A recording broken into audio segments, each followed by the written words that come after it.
Hi, welcome back to YouTube channel Mahakali ಕೈ ರುಚಿಗೆ ಸ್ವಾಗತ. ನಾನು ಪ್ರೇಮ. ನೋಡಿ, ಇಲ್ಲಿ ಕೆಂಪು ಮೆಣಸಿನಕಾಯಿದು ಒಂದು ಚಟ್ನಿ ಮಾಡ್ತಾಯಿದ್ದೀನಿ. ರೊಟ್ಟಿ ಚಪಾತಿಗೆ ಅಂತೂ ತುಂಬ ಚೆನ್ನಾಗಿರುತ್ತೆ. ಇದೆ ಟೇಸ್ಟ್ ಮಾತ್ರ ಸೂಪರಾಗಿರುತ್ತೆ. ಮೆಣಸಿನಕಾಯಿ ಏನಾದರೂ ಖಾರ ಇದ್ದರೆ ಸ್ವಲ್ಪ ಈ ಥರ ಹುರ್ಕೊಂಡು ನಾವು ಮಾಡ್ಬೋದು. ತುಂಬ ಈಸಿಯಾಗಿ ಇದು ಉತ್ತರ ಕರ್ನಾಟಕದ ಸ್ಪೆಷಲ್ ಅಂತಲೇ ಹೇಳ್ಬೋದು. ನೋಡಿ, ಇಲ್ಲಿ ನಾನು ಮೆಣಸಿನ ಗಿಡದಲ್ಲಿ ಹಣ್ಣಾಗಿರೋವಂಥ ಮೆಣಸನ್ನು ತೊಗೊಂಡಿದ್ದೀನಿ. ಬ್ಯಾಡಿಗೆ ಮೆಣಸಿದು ಖಾರ ಇರಲಿಲ್ಲ, ಹಾಗಾಗಿ ಇದರದ ಚಟ್ನಿ ಮಾಡಿ ತೋರಿಸ್ತೇನೆ ನಿಮಗೆ. ತುಂಬಾ ಚೆನ್ನಾಗಿರುತ್ತೆ.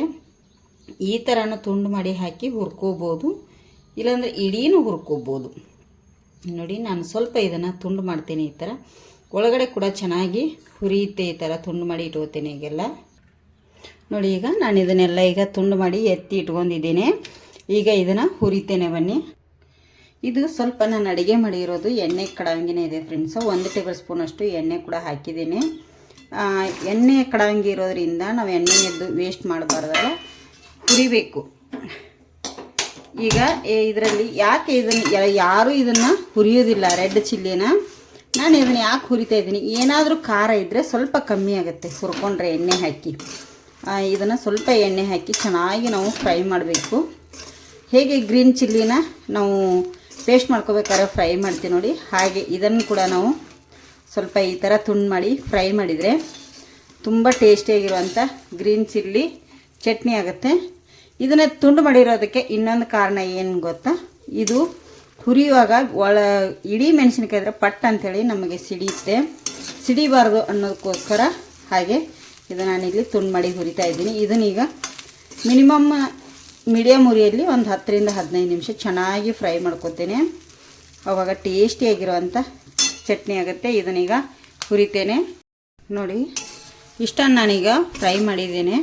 ಗ್ಯಾಸನ್ನು ಸ್ಲೋ ಉರಿಯಲ್ಲಿ ಇಟ್ಕೊಂಡು ಫ್ರೈ ಮಾಡ್ಕೊಳ್ಳಿ, ತುಂಬ ಚೆನ್ನಾಗಿರುತ್ತೆ. ಈಗ ಇದನ್ನು ನಾನು ತಗೊಂಡ್ಬಿಡ್ತೇನೆ, ಯಾಕಂದರೆ ಇದು ಎಲ್ಲ ತಣ್ಣಗಾಗಬೇಕು. ತಣ್ಣಗಾಗೋರಿಗೆ ನಮಗೆ ಮಿಕ್ಸಿ ಮಾಡೋದಕ್ಕೆ ಬರಲ್ಲ.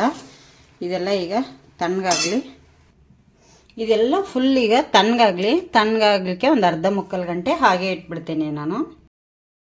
ನೋಡಿ, ಇಲ್ಲಿ ಈಗ ತಣ್ಣಗಾಗಿದೆ ಇದೆಲ್ಲ. ಇದನ್ನೆಲ್ಲ ನಾನೀಗ ಮಿಕ್ಸಿ ಜಾರಿಗೆ ಹಾಕ್ತೇನೆ. ನೀವು ಮಿಕ್ಸಿ ಜಾರಲ್ಲಿ ರುಬ್ಬಕ್ಕಿಂತ ಜಾಸ್ತಿ ಕಲ್ಲಲ್ಲಿ ರುಬ್ಕೊಳ್ಳಿ, ಇನ್ನೂ ಚೆನ್ನಾಗಿರುತ್ತೆ. ನಾನು ಕಲ್ಲಲ್ಲಿ ರುಬ್ತಾ ಇಲ್ಲ, ಮಿಕ್ಸಿಯಲ್ಲಿ ರುಬ್ಬಿ ನಿಮಗೆ ತೋರಿಸ್ತಾ ಇದ್ದೀನಿ. ನೋಡಿ, ಇಲ್ಲಿಗ ಮಿಕ್ಸಿ ಜಾರಲ್ಲಿ ಹಾಕಿದ್ದೇನೆ. ಇದನ್ನೀಗ ನುಣ್ಣಗೆ, ಎಷ್ಟು ನುಣ್ಣಾಗುತ್ತೋ ಅಷ್ಟು ನುಣ್ಣಗೆ ನಾನು ರುಬ್ತೇನೆ. ಈಗ ನೋಡಿ, ಇಲ್ಲಿ ಈ ಥರ ರುಬ್ಕೋಬೇಕು. ವಾವ್, ನೋಡಿ ಈ ಥರ ಈಗ ರುಬ್ಬಿದ್ದೇವೆ. ಇದಕ್ಕೀಗ ನಾನು ಇನ್ನೊಂದಿಷ್ಟು ಪದಾರ್ಥನ ಸೇರಿಸ್ಕೊತೇನೆ. ಏನೇನಂತ ಹೇಳ್ತೇನೆ. ನಾನು 2 ಗಡ್ಡೆ ಬೆಳ್ಳುಳ್ಳಿ ತೊಗೊಂಡಿದ್ದೀನಿ, ಜವಾರಿ ಬೆಳ್ಳುಳ್ಳಿ ಇದೆ. 1 ಟೇಬಲ್ ಸ್ಪೂನಷ್ಟು ಜೀರಿಗೆ, ರುಚಿಗೆ ತಕ್ಕಷ್ಟು ಉಪ್ಪು, ಸ್ವಲ್ಪ ಕರಿಬೇವನ್ನು ಕೂಡ ನೀವು ಫ್ರೈ ಮಾಡ್ಕೋಬೋದು, ಇಲ್ಲ ಅಂದರೆ ಹೀಗೆ ಹಸಿದು ಕೂಡ ಹಾಕ್ಕೋಬೋದು. ತುಂಬ ಚೆನ್ನಾಗಿರುತ್ತೆ. ನಿಮಗೆ ಇದು ನೀರು ಹಾಕಿಲ್ಲ, ನೀರು ಹಾಕದೆ ರುಬ್ಕೊಳ್ಳಿ. ನೀರು ಹಾಕ್ಲಿಕ್ಕೆ ಹೋಗಬೇಡಿ, ನೀರು ಹಾಕಿಬಿಟ್ರೆ ಬೇಗ ಹಾಳಾಗುತ್ತೆ ಇದು. ಈಗ ಇದಕ್ಕೆ ಇನ್ನೊಂದಿಷ್ಟು ಪದಾರ್ಥನ ನಾನು ಸೇರಿಸ್ತೇನೆ. ಏನಪ್ಪ ಅಂದರೆ ಸ್ವಲ್ಪ ಹಸಿ ಕೊತ್ತಂಬರಿ ಹಾಕ್ತೇನೆ. ಹಾಕಿ ಈಗ ಇದನ್ನು ಮತ್ತೆ ನಾನು ನುಣ್ಣಗೆ ರುಬ್ಕೋತೇನೆ. ನೋಡಿ, ಈಗ ಈ ಥರ ಈಗ ರುಬ್ಬಿದ್ದೇನೆ. ನೋಡಿ ಎಷ್ಟು ಚೆನ್ನಾಗಿ ಎಲ್ಲದರೊಟ್ಟಿಗೆ ಇದಾಗಿದೆ. ಈಗ ನೋಡಿ, ಈಗಿದು ತುಂಬಾ ಟೇಸ್ಟಿಯಾಗಿರುವಂಥ ಚಟ್ನಿ ರೆಡಿಯಾಗಿದೆ ಫ್ರೆಂಡ್ಸ್. ಇದಕ್ಕೆ ಈಗ ನೀವು ಉಪ್ಪು ಕರೆಕ್ಟ್ ಇದೆಯೋ ಇಲ್ಲ ನೋಡ್ಕೊಳ್ಳಿ. ಕರೆಕ್ಟ್ ಇಲ್ಲ ಅಂದರೆ ಇನ್ನೊಂದು ಸ್ವಲ್ಪ ಉಪ್ಪನ್ನು ಹಾಕ್ಕೊಳ್ಳಿ. ಇದಕ್ಕೆ ಸ್ವಲ್ಪ ನಾನು 1 ಟೇಬಲ್ ಸ್ಪೂನಷ್ಟು ಹಸಿ ಎಣ್ಣೆನ ಹಾಕಿ ಮಿಕ್ಸಿ ಮಾಡ್ಕೊತೀನಿ. ಯಾಕೆ ಅಂದರೆ ಇದು ಖಾರ ಜಾಸ್ತಿ ಕೊಡಲ್ಲ. ನಾವು ಈ ಥರ ಎಣ್ಣೆನ ಹಾಕಿ ಸ್ವಲ್ಪ ಇದನ್ನು ಒಂದು ರೌಂಡು ಮಿಕ್ಸ್ ಮಾಡಿಕೊಂಡ್ರೆ ಸಾಕು.